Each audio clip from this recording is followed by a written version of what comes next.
Okay, so there was just one little piece of information about protein shakes that I wanted to go over.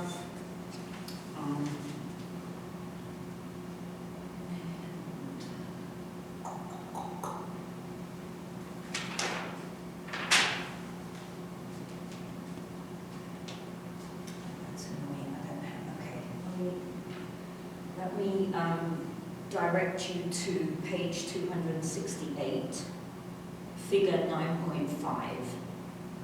Okay, so this figure represents a hypothetical timeline for different proteins that are put into protein shakes. So sometimes it's free amino acids. So if you look at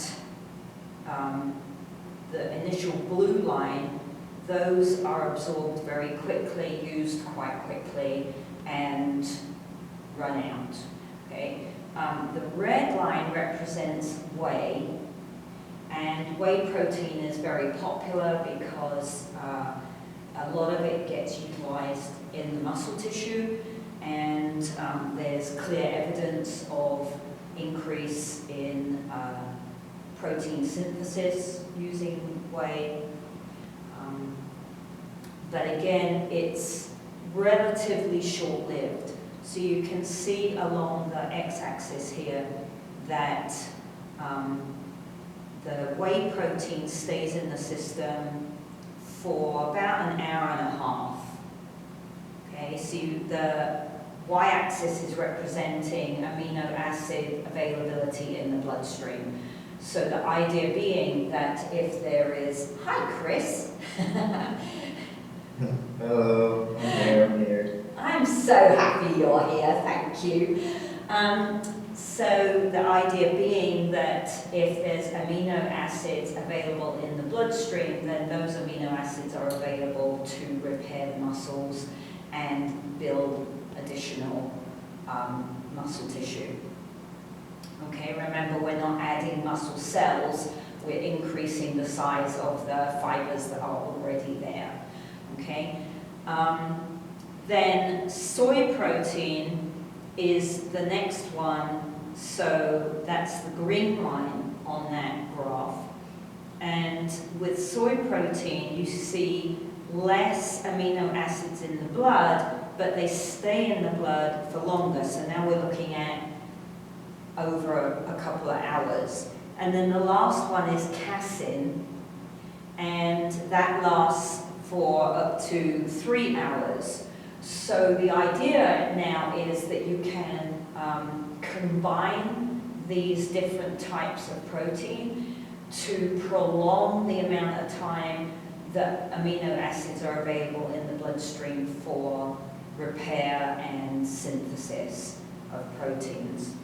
Okay, so can we maintain the amino acid concentration for longer? Right, that's the key here. So I'm not sure whether what they're suggesting is that, because I wouldn't take a protein shake, because I'd rather eat cottage cheese, I think.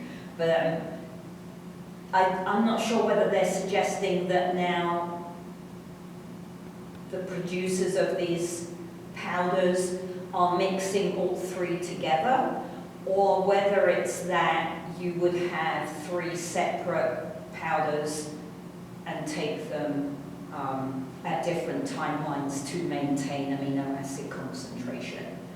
I'm not quite sure.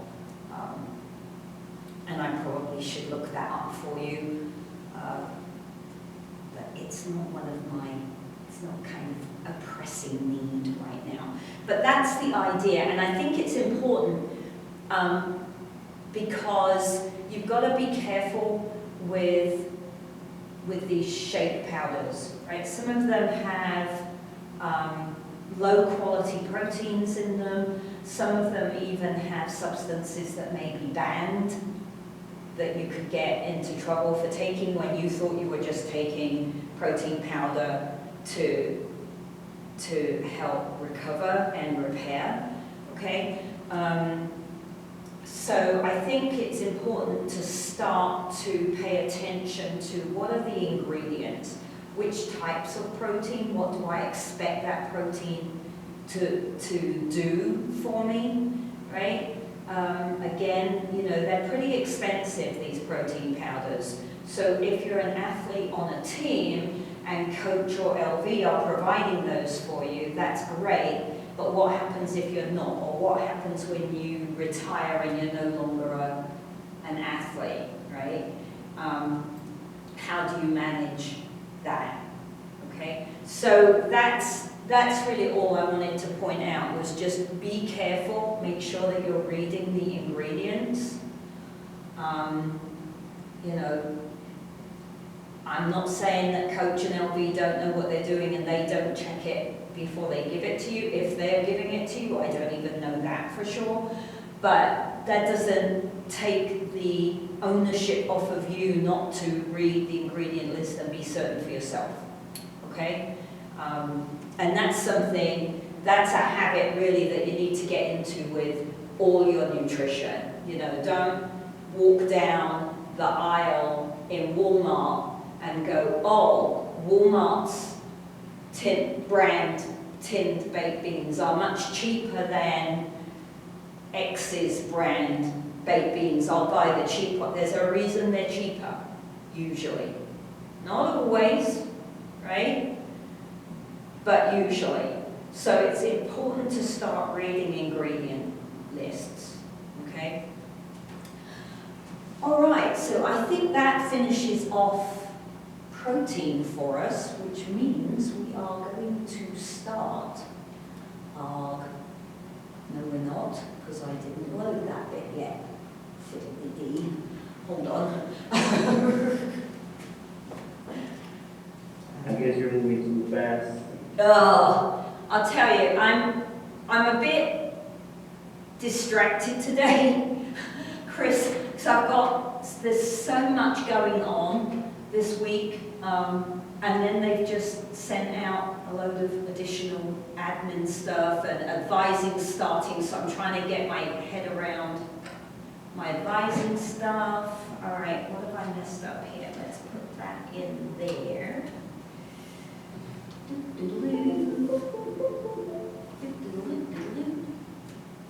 All right, that means I'm going to have to add another. That's really frustrating. Okay, let's go back here. What happened there then?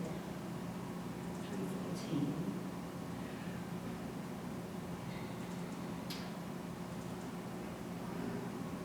Chapter 9 new.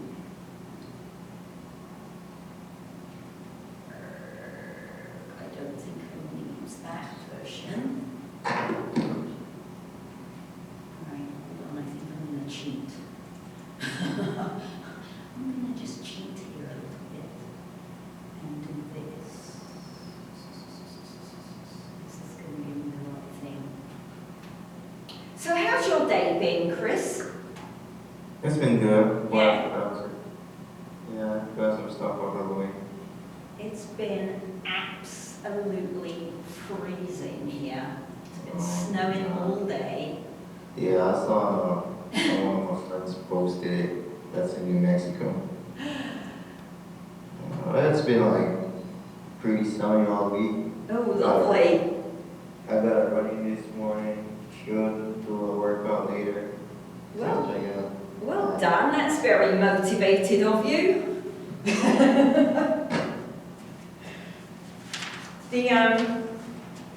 The forecast says it's going to get lovely and sunny and warm in the next, which means all this snow is going to turn into mush and make a right mess. But we've needed some moisture so badly, I'm not going to complain about it.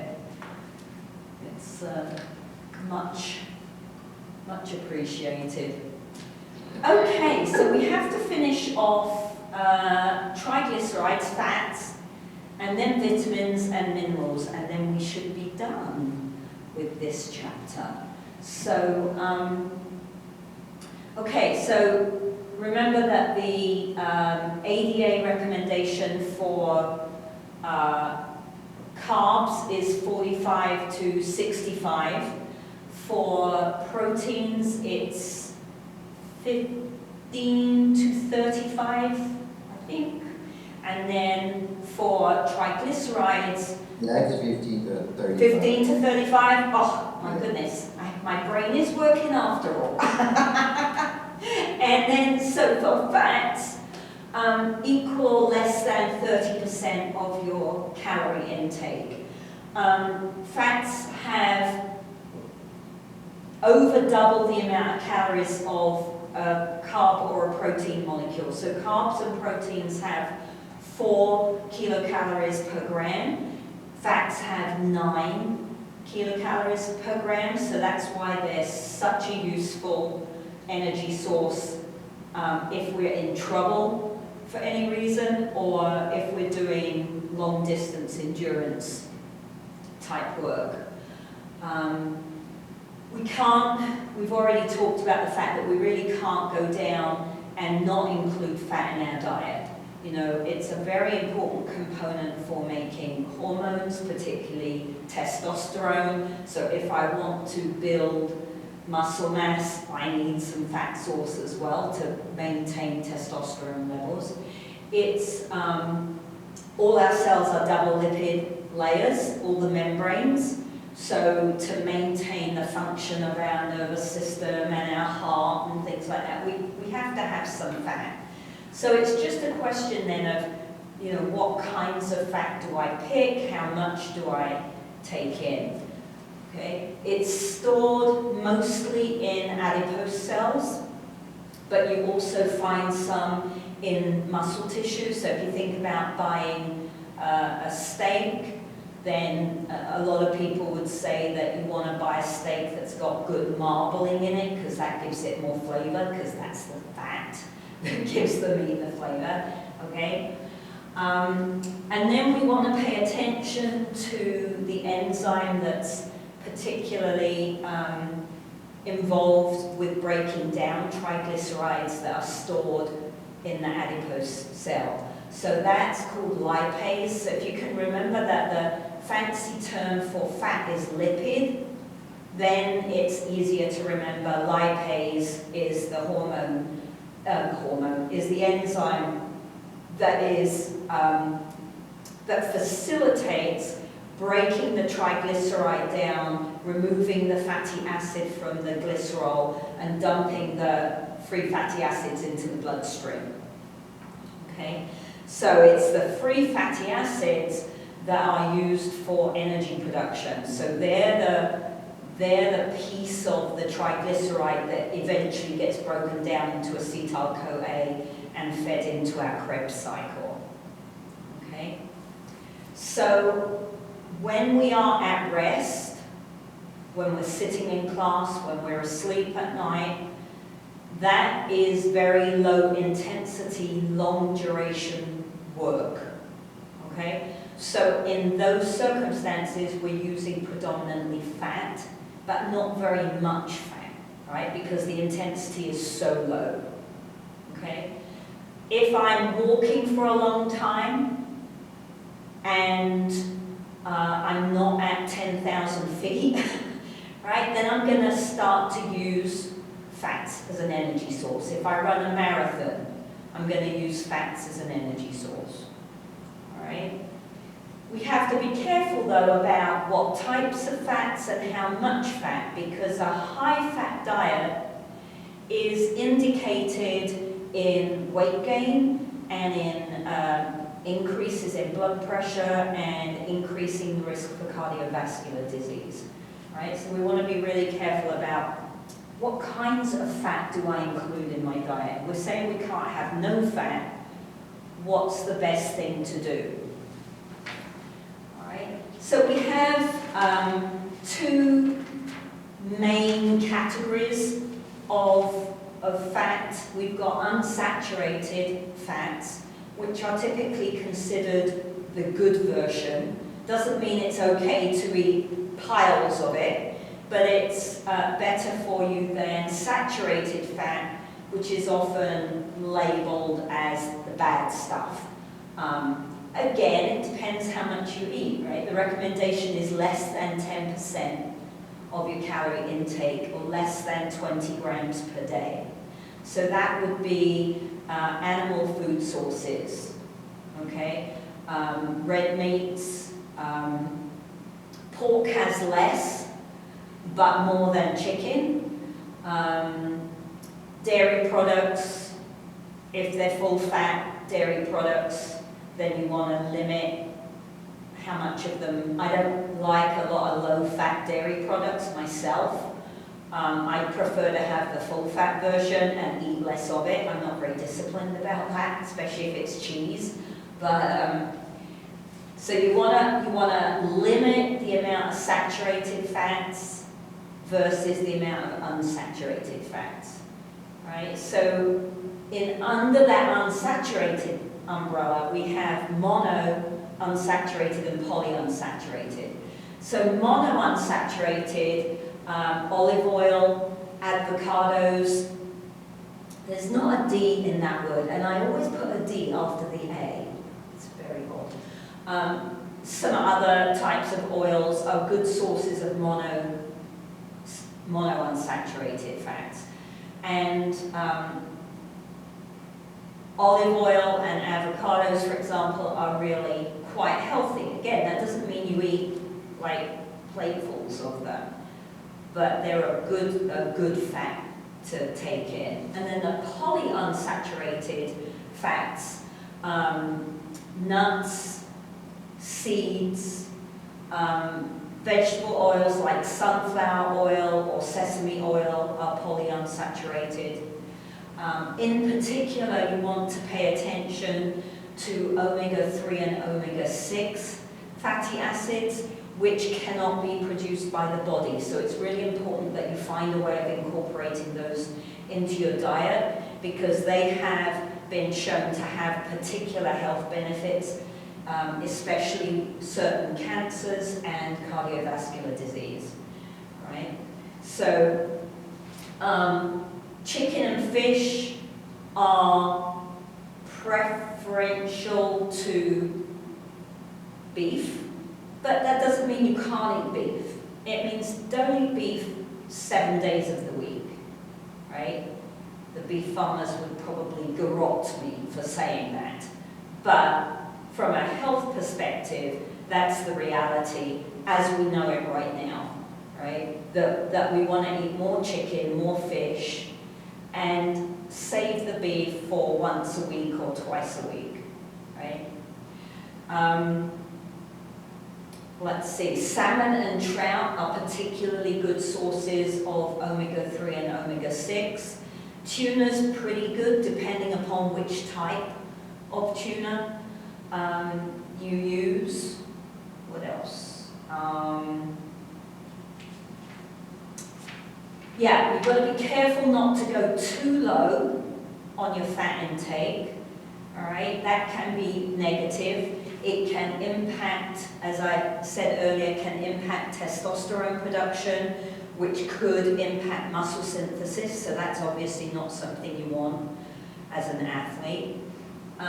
Strength athletes generally are recommended to have between 15 and 20% on a regular basis, including their saturated fats. So, you know, it's no one's saying don't eat it, all right? The beef marketing people will say that the bad name that red meat has from a health perspective is skewed, that the data's skewed. It's not the meat, it's the fats that are in the meat. I don't know, you can buy leaner cuts of beef, or you can buy, you know, if you're buying mince, what do you call that over here? Like hamburger, you know, like chopped meat, chopped beef. You can buy ones that have less fat in them, right? Some supermarkets have quite a range of fat content within those mince packets, right? So you can pick one that's a little bit lower in fat.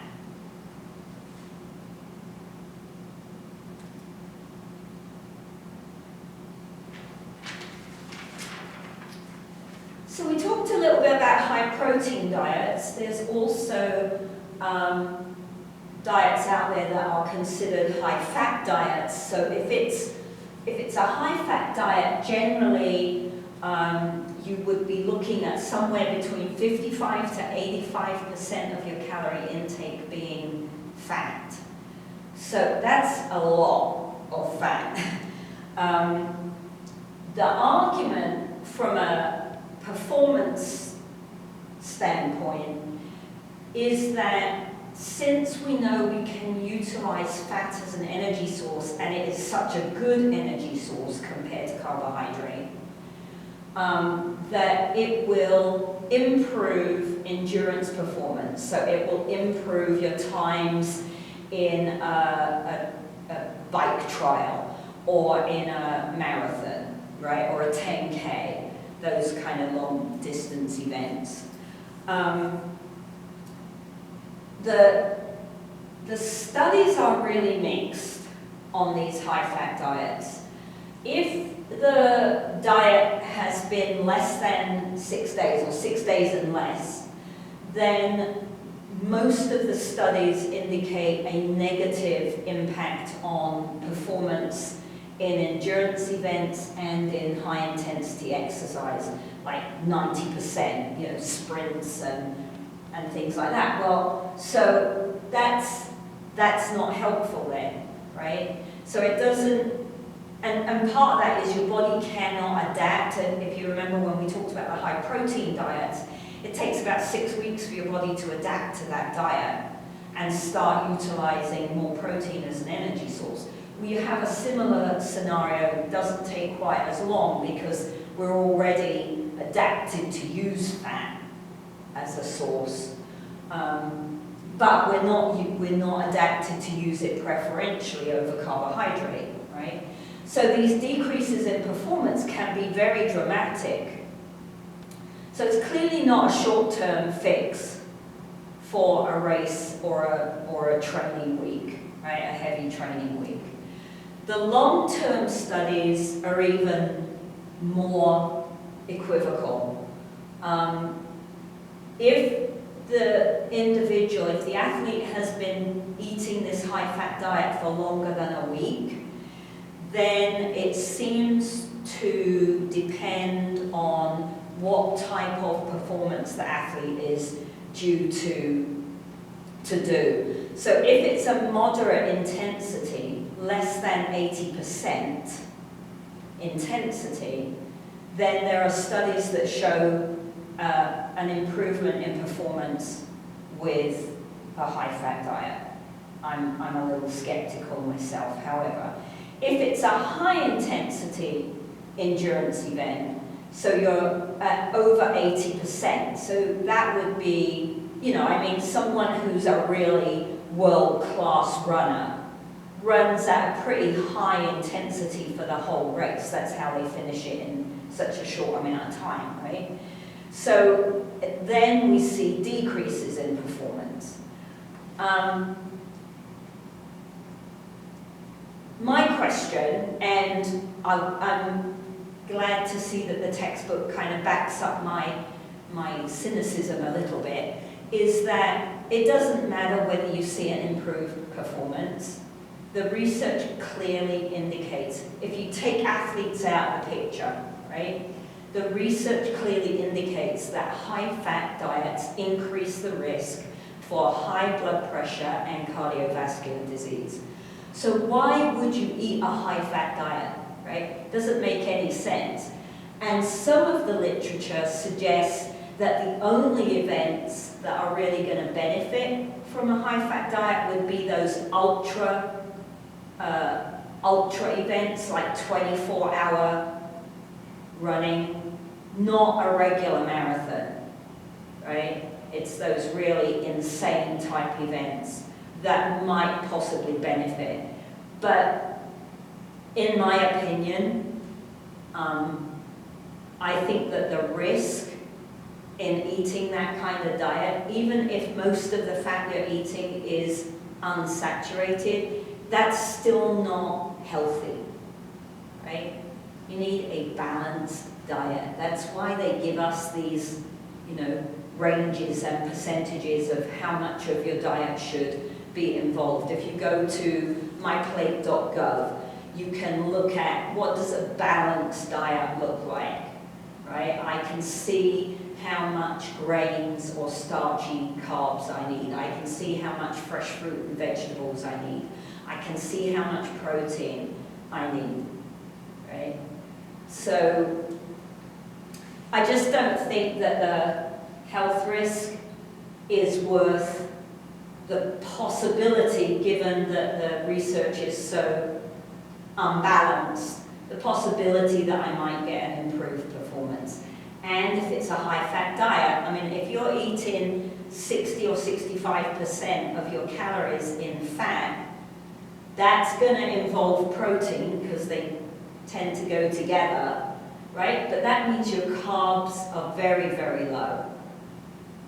Well, then what does your brain use for energy, right? I don't know. Maybe even the brain adapts to using proteins or fats for an energy source. I've not ever read that, but again, we're outside my area of expertise here, so maybe it does, but to me it all seems... And Atkins, like when I was younger, Atkins was a big fat diet. Atkins died at about 73 on his great diet. So it didn't do him that much good, really. It's not like he lived to 103 because he ate his high-fat diet. If he ate it at all, I suppose, he could just have been selling it to everybody else. Who knows? Not that I'm cynical or anything, but... Remember that most of these fad diets are out there to get your money, right? Not because they want you to be healthy. They're trying to sell you something that's going to be a quick fix, possibly, when really what you need to do is look at how healthy do I want to be in 30 years' time, right? What does that involve? That involves a balanced nutritional diet that covers all your food groups and some moderate intensity exercise most days of the week. Right? It's not rocket science. It really isn't. So try not to get pulled in by these people selling you rubbish, in my opinion. Okay, enough. Vitamins. All right. So vitamins, there's a table on page 273 that has all your fat-soluble and water-soluble vitamins. So they do exactly what they say, right? If it's a fat-soluble vitamin, it means that it can dissolve in fat. And given that even a very lean person has a significant amount of stored fat, then we can store those particular vitamins in large quantities in our body. So it doesn't matter if we don't have them every single day, because we've got plenty of them stored. So vitamins A and D and E and K are all fat soluble. That means you have to be careful with the amounts of those vitamins that you take. If you're going to take a vitamin supplement, for example, then just keep track of how much of those four there are, because they're able to be stored, you are able to overdose on them, right? You can take in enough of those vitamins to get to a toxic level, right? So it's very rare to get a deficiency in A, D, E, or K. D deficiencies can occur in people who live in countries where there's very little sunshine, because vitamin D can be synthesized in the body with sunshine. So if like people living in Scotland or in Greenland or in the north of Canada, places like that, where maybe there are months of the year without any sun, those populations are at risk for vitamin D deficiency. In New Mexico, not going to happen, right? Because we get sun 340 days of the year. So, we don't need to worry about that here. Water-soluble vitamins, as they say, dissolve in water. That means that they're a little bit more tricky to deal with because we cannot store them to any great extent, all right? That means we have to make sure that we're getting them on a regular basis in our diet every single day. B vitamin complex comes under that umbrella, and also vitamin C.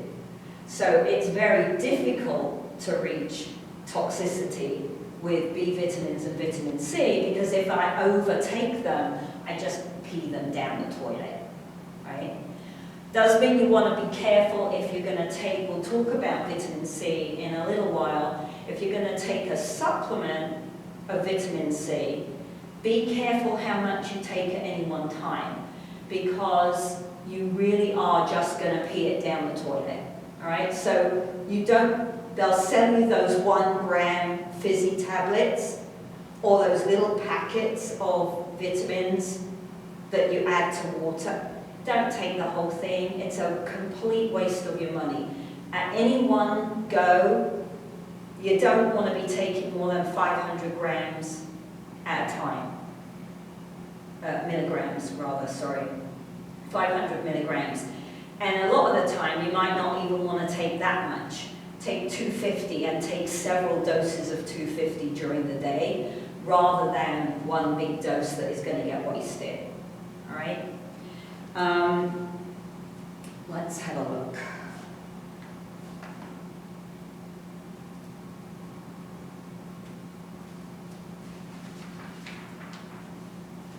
Okay, so there's not huge amounts of research on vitamins and sport performance. So we'll take a look at what there is, but it's not very much, really. Vitamin C outside of sport performance is important vitamin for your immune system to function properly. It also acts as an antioxidant, which means that it counteracts some products that we make during exercise that are inflammatory and stress the cells. So there's a good reason to make sure we have plenty of vitamin C every day, especially if we're training hard. There's some indication, but again it's not consistent, that it might help with fatigue and muscle injury and maybe muscle soreness. But you have to take pretty high doses, and again a lot of that then gets wasted, so how helpful is it really, right? It doesn't seem to change performance in anaerobic or in aerobic sports, all right? So it's not a performance thing, it's a health scenario, really. Although if it helps in training because it helps with recovery, then that might indirectly help with performance. But I haven't seen anything that really really supports that. And there is a risk that it might promote cellular damage. So there's some research that says if you have arthritis, you shouldn't take a lot of acids type things, and vitamin C is an acid. Now, if you're an endurance athlete, deficiency in vitamin C can put you at more risk for particularly upper respiratory tract infections. What they see when they look at the immune system is that people who do long distance endurance events have a suppressed immune system for several hours, if not days, after the end of the race. So if you've run really hard, your immune system could be depressed for up to 48 hours. If you add on top of that you've got a deficiency in vitamin C, then you are quite at risk for catching chest colds or bronchitis or those kinds of respiratory infections in the period of time after the race. Deficiency could be caused not just by not having it in your diet, which would be difficult if you're eating fresh fruits and vegetables, or even frozen fruits and vegetables. Actually, some frozen fruits and vegetables are better quality nutritionally than the stuff you buy fresh, because the stuff you buy fresh isn't really fresh, right? It was farmed a week ago and it's been in a lorry for 3 days, and now it's been sitting on the supermarket shelf for a day or two. So sometimes you're actually better off buying frozen vegetables and fruits, okay? Or use the farmer's market. I promised myself I'm going to use the farmer's market, and then I never go. That's very naughty. But deficiency can also be caused by smoking. If you're female, certain oral contraceptives will hit your vitamin C, so you might want to take a supplement. Going through surgery, so for the athletes, if you unfortunately get injured and you have to have surgery, then you might want to take some additional vitamin C for a while. Or if you've been sick and you've had a fever, so right now, right, if you've had COVID or you're going through COVID and you've got a fever, then take some extra vitamin C. Should help your immune system a little bit. Taking vitamin C doesn't stop you getting the cold, but it helps you recover from the cold a little bit quicker. Then vitamin E, so vitamin C is water-soluble, vitamin E is fat-soluble, it's also an antioxidant, so it fights these, can't think of the word now, but this product of moving and physical activity that we get that are kind of negatives in our body. Again, very inconsistent when we look at exercise. It might increase storage in the muscle, and if it increases storage in the muscle, then there's some indication that maybe it will help with muscle damage, maybe decrease the amount of damage that we do when we train. But it doesn't change any performance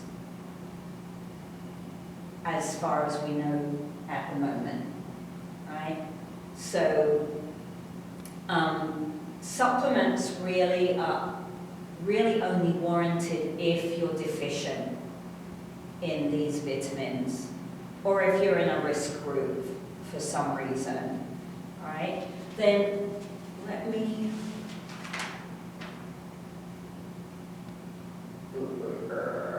just before we look at B vitamins, let me just give you a quick, I can't remember if I did this with you earlier in the semester. So when we look at immune function and exercise, we have quite an interesting picture. So here's a very wibbly wobbly axis, all right? So what we see is, if this is stress, right? Why don't you just not do that, Sarah, and do this instead? Just ignore it. So So this is stress, which, if we're doing exercise, stress could be intensity level, right? The harder I work, the more I'm stressing my body. And then the y-axis is immune function. Did I do this with you earlier in the semester? I lose track between classes. I think I did it with my 100 class. So what we see here is this odd relationship. Oh, I need my pen back. We have an inverted U.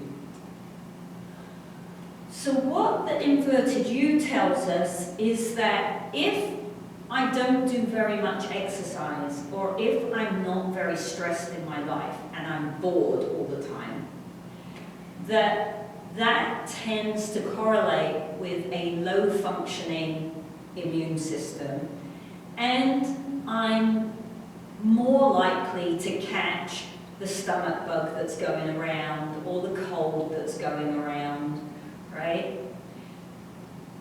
If I have a life that is very, very stressful, so I'm moving house, I'm going through a divorce, a family member has died, I have a job that I hate, that I have to go to every day, with a boss who's a bully, right? Or, if we're looking at exercise, I train really, really, really hard all the time, then that correlates to a suppressed immune system, and I'm much more likely to catch whatever bug, virus is going around. Right? What we see is that this moderate scenario supports immune function. So if I have a life where I'm a little bit challenged, right? Challenge is good, stress is bad. So can I create my life so that my job is challenging but not stressful, right? Can I do moderate levels of exercise or physical activity rather than train really, really, really hard all the time, right? How many times have you been in peak condition, you've worked your butt off to be in really, really great shape, and then you get sick, right? And you have to have a week off, and then you feel like, now I've got to start again. You don't have to start again, but you do lose something during that week, right? It's frustrating, okay? If we do moderate levels of physical activity, so once we're not competing anymore, what we want to aim for is this moderate activity, right? Because that supports my immune function. Not that we don't include some vigorous activity, but it shouldn't be vigorous all the time, 6 days, 7 days a week, right? That's too much for the immune system to manage. Does that make sense? Yeah. A little bit off topic there, but while it was in my head, I wanted to Yeah, it is. wanted to keep having in. There's my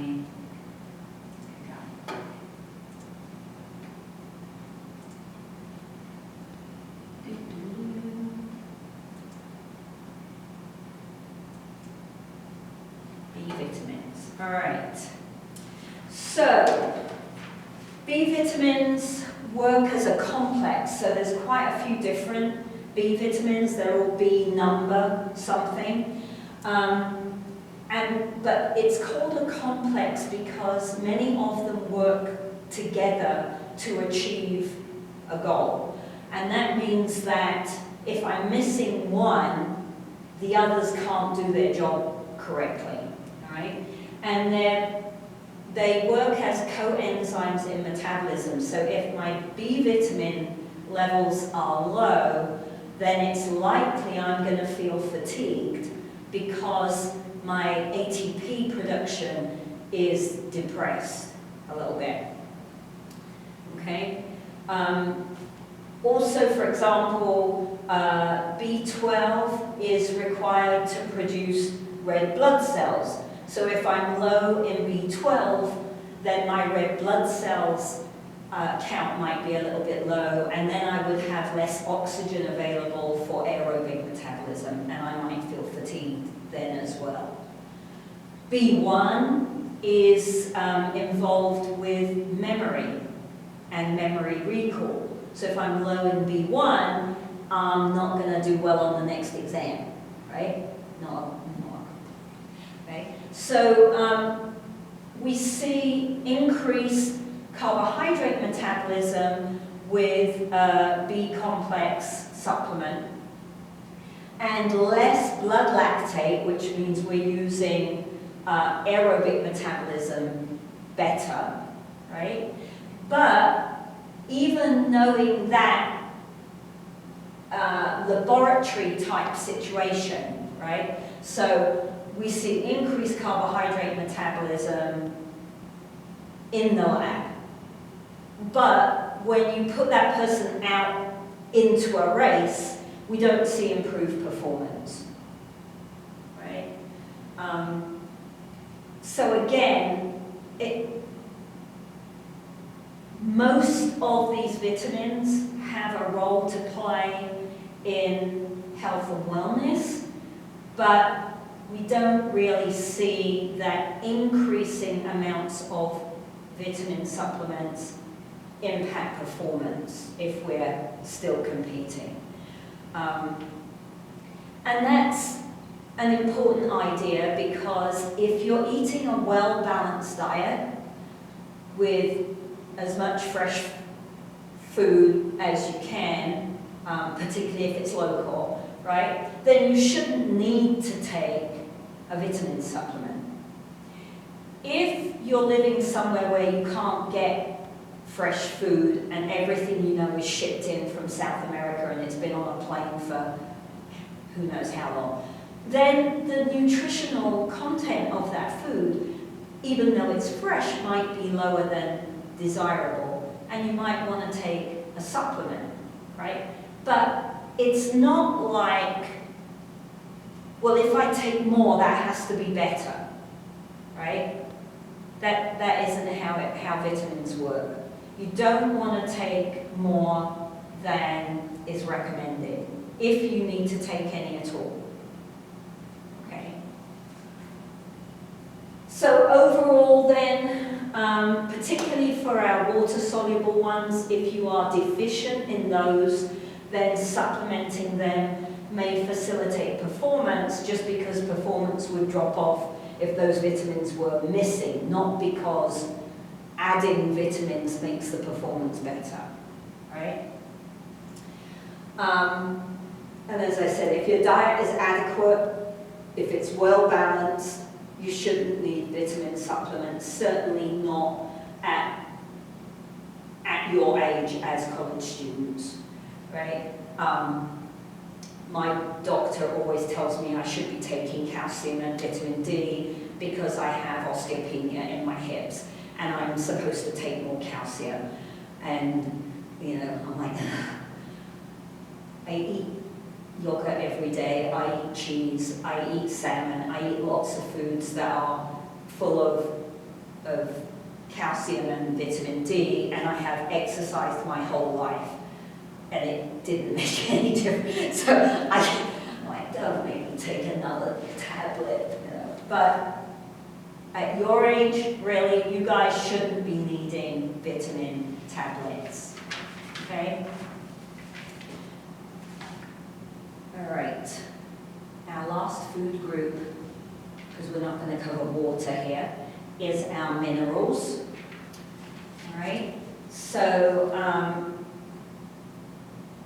minerals, we have macro minerals, where we have somewhere between 35 to 1,000 grams in the body, stored in the body. So things like sodium, potassium, calcium, magnesium, I count as macro minerals because we have quite a large store of them. And then we have trace minerals, which are also called micro minerals, where we've got less than a few grams at any one time in our body. So that would be iron, zinc, chromium.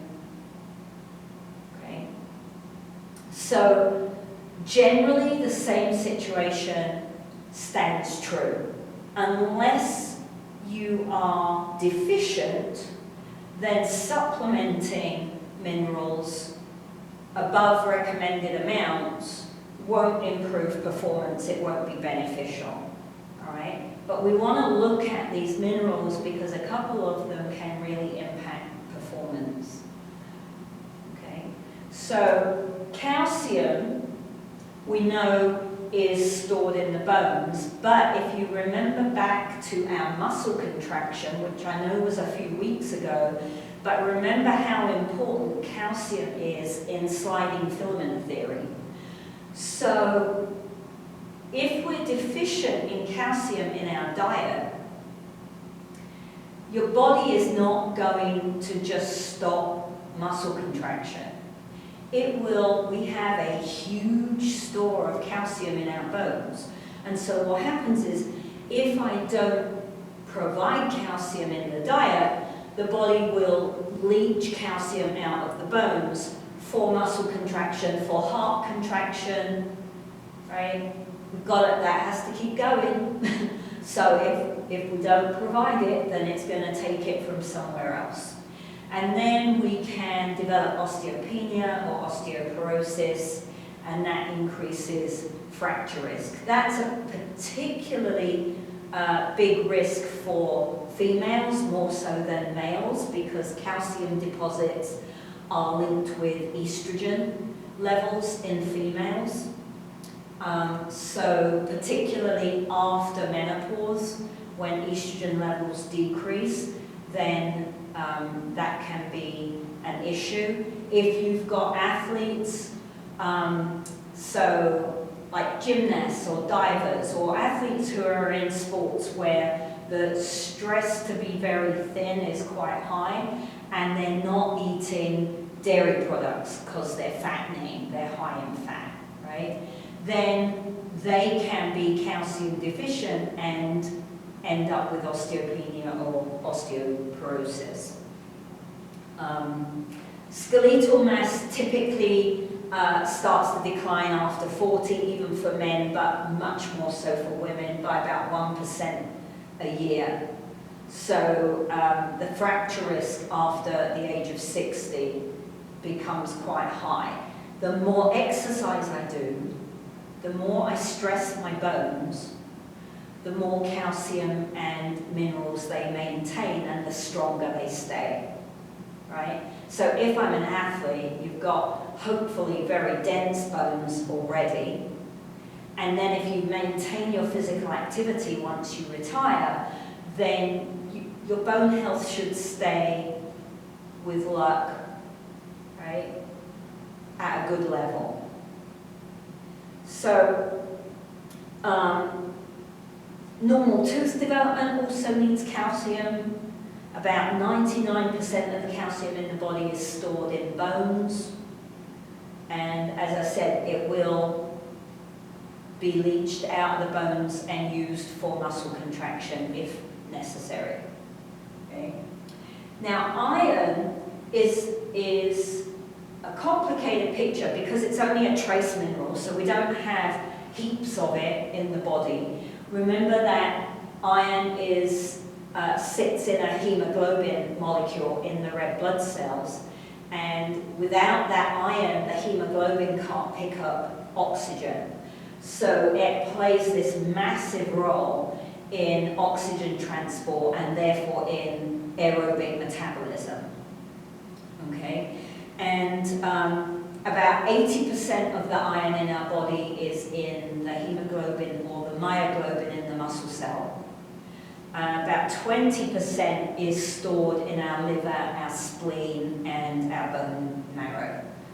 It's the most common mineral deficiency across the planet really. And iron deficiency is called anemia. If we're iron deficient, then that means that we cannot perform aerobic work to our full capacity, okay? Because our hemoglobin isn't working correctly. So we recycle the red blood cells. We talked about that a week or so. Time's going so fast, I can't kind of put things in order. When we did the cardiovascular system, we talked about the fact that the red blood cells have a lifespan of about 120 days, and then they get reabsorbed and the iron gets reabsorbed and recycled for more red blood cells. So we see that, but we can still be iron deficient in our diet.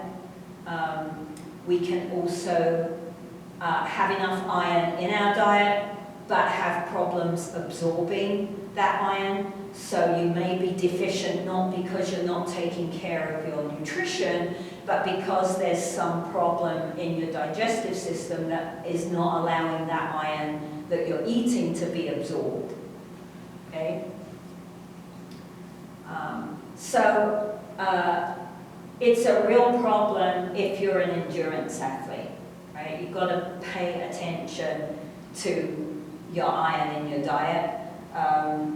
Let me see. If you're a vegetarian or a vegan, then you've got to be careful to make sure that you're still including foods that have iron in them. All right? Dark green leafy vegetables, I seem to remember, are very good for iron.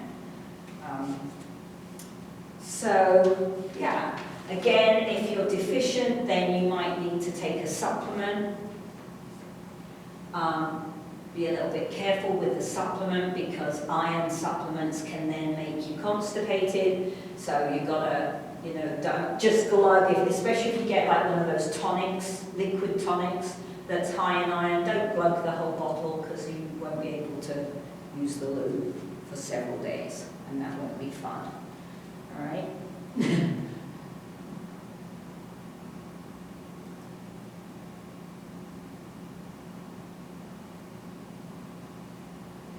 Okay, so meals around a competition.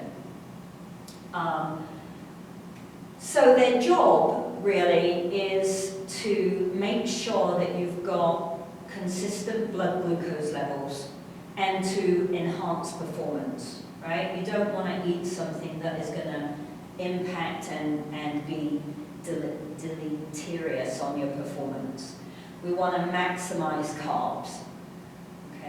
So, before a competition, we want something that means the athlete's not going to feel hungry, but they're also not going to have undigested food left in their stomach because remember the blood gets diverted to the working muscle away from the stomach and the kidneys, right? So I don't want food left in my stomach because that would be uncomfortable to compete with. But I want enough calories that I'm not starving hungry halfway through the game, right?